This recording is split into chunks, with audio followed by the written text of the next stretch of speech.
Hi കൂട്ടുകാരെ, നമുക്ക് ഇന്നൊരു കിടുക്കാച്ചി കാരമല്ലാറ്റ ഉണ്ടാക്കിയാലോ. ഇതിനായിട്ട് ഞാൻ ഇവിടെ കുറച്ച് ഷുഗർ ഒരു പാനിലേക്ക് എടുത്തിട്ടുണ്ട്. അതിലേക്ക് കുറച്ച് വെള്ളം കൂടെ ചേർത്ത് നന്നായിട്ട് ഇതിനെ ഒന്ന് തിളപ്പിച്ചെടുക്കണം.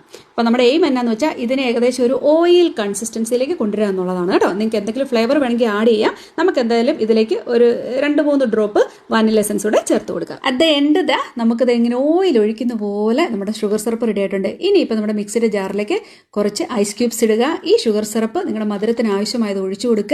ഇനിയിപ്പോൾ നമ്മൾ ചേർക്കാൻ പോകുന്നത് നിങ്ങൾക്ക് വേണ്ടുന്ന മിൽക്ക് ഇതിലേക്ക് ഒഴിക്കുക. ഞാനൊരു 1/2 കപ്പ് മിൽക്കാണ് എടുത്തേക്കുന്നത്. ഇതുണ്ട് കോഫി, നിങ്ങളുടെ ടേസ്റ്റ് അനുസരിച്ച് കോഫി എടുക്കുക. ഇനിയിപ്പോൾ ചേർക്കുന്നത് വെച്ചാൽ കാരമൽ സോസാണ് ഇതിലേക്ക് ചേർത്ത് കൊടുക്കുന്നത് കേട്ടോ. ഇനിയിപ്പോൾ നന്നായിട്ട് ഇതിനെ അങ്ങോട്ട് ബ്ലെൻഡ് ചെയ്ത് കഴിയുമ്പോൾ നമുക്ക് കിട്ടുന്നത് എങ്ങനെയാണ്, നല്ല പതയായിട്ട് നമുക്ക് കിട്ടും. ഇതിൻ്റെ മുകളിലേക്ക് കുറച്ച് വിപ്പിംഗ് ക്രീം അങ്ങോട്ട് ആഡ് ചെയ്യുക. അതുപോലെ തന്നെ ഇച്ചിരി കാരമൽ സോസ് ആഡ് ചെയ്ത് കഴിഞ്ഞാൽ പരിപാടി കഴിഞ്ഞ മക്കളെ. എന്നെ കിടുക്കാച്ചിയായിട്ടിരിക്കുന്നത് നോക്കിക്കേ. നമ്മൾ ചെയ്തെടുത്ത പോലെ ഒരു ഷോപ്പിൽ പോയാലും നിങ്ങൾക്ക് ഇത്രയും ടേസ്റ്റിൽ കിട്ടത്തില്ല.